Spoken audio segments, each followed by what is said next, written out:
नमस्ते। मैं बलजीत सिंह आप सभी दर्शकों का स्वागत करता हूं हमारे शो में।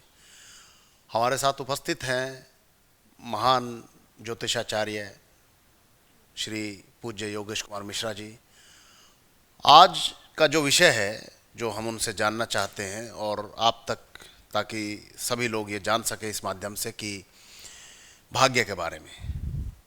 भाग्य को लेकर बहुत सारे लोगों में बहुत सारी भ्रांतियां हैं, उसको दूर करने का प्रयास आज गुरुजी करेंगे। तो उनसे बहुत देर न करते हुए प्रश्न करते हैं। गुरुजी, सबसे पहले तो ये बताइए कि जो भाग्य नाम की चीज़ है, ये भाग्य है क्या?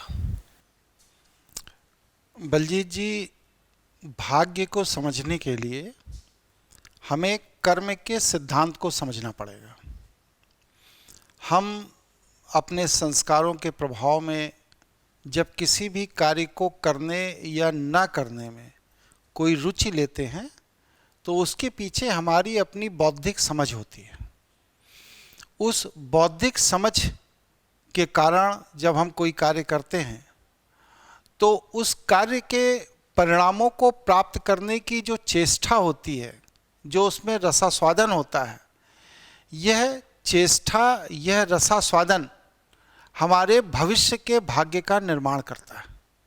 अर्थात कहने का तात्पर्य यह है कि यदि हम सकाम भाव से, मतलब परिणाम प्राप्त करने के भाव से किसी भी कार्य को करते हैं तो उस कार्य को करने के लिए जो हमारे अंदर उस कार्य को लेकर के आशा, अपेक्षा, कामना, रुचि होती है, उससे जो रसास्वादन पैदा होता है, वह रसास्वादन हमारे भाग्य का निर्माण करता है।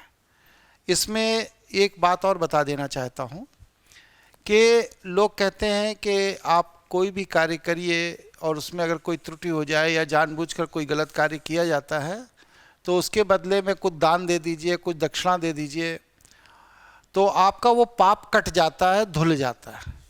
लेकिन प्रकृति की व्यवस्था ऐसी नहीं है।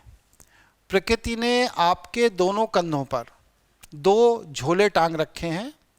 एक झोले में आपके सारे पुण्य कर्म इकट्ठे होते हैं और दूसरे झोले में आपके सारे पाप कर्म इकट्ठे होते हैं।